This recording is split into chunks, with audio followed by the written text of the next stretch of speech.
લીમખેડા તાલુકો દુધિયા ગામે સમસાન પાસે નાળાના કામમાં ખુલ્લો ભ્રષ્ટાચાર, નદીના ચોળિયાથી નાળા ભરાવી કરોડોનું કૌભાંડ, તાત્કાલિક હસબન્ડ સસ્પેન્ડ, એફઆઈઆર ઓડિટની માંગ. લીમખેડા તાલુકાના દુધિયા ગામે સમસાનની બિલકુલ બાજુમાં ચાલી રહેલા નાળાના બાંધકામે સમગ્ર તંત્રની પોલ ખોલી નાખી છે.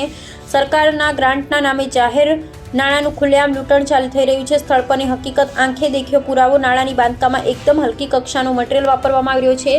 સિમેન્ટ રેતીના સ્ટાન્ડર્ડ મિશ્રણને બદલે સીધો નદીનો ચોળિયો ઠાલવી નાળા નામનું ખોખું ઊભું કરવામાં આવી રહ્યું છે. આ નાળું એક ચોમાસું પણ નહીં ટકે એટલી નબળી ગુણવત્તા છે. ગામ આખું રોષે ભરાયેલું. દુધિયા ગામના લોકો મુખે એક જ સવાલ છે, આવા નાળા કેટલાય બન્યા હશે? કેટલા મોટો ભ્રષ્ટાચાર થયો હશે? શમશાન જેવા અંતિમ સંસ્કાર આ પવિત્ર સ્થળ પાસે આ પ્રકારની ઘોર બેદરકારી જોઈ ગ્રામજનો ઉકળી ઉઠ્યા છે.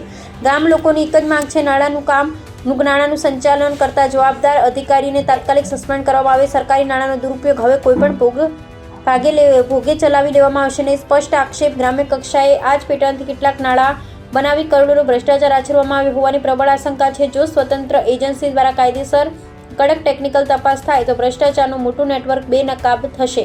અંતિમ માંગ 7 દિવસની અલ્ટિમેટમ. કામ તાત્કાલિક બંધ કરી મટીરિયલ સેમ્પલ સીલ કરી જીપીસીબી લેબ ટેસ્ટ કરાવો.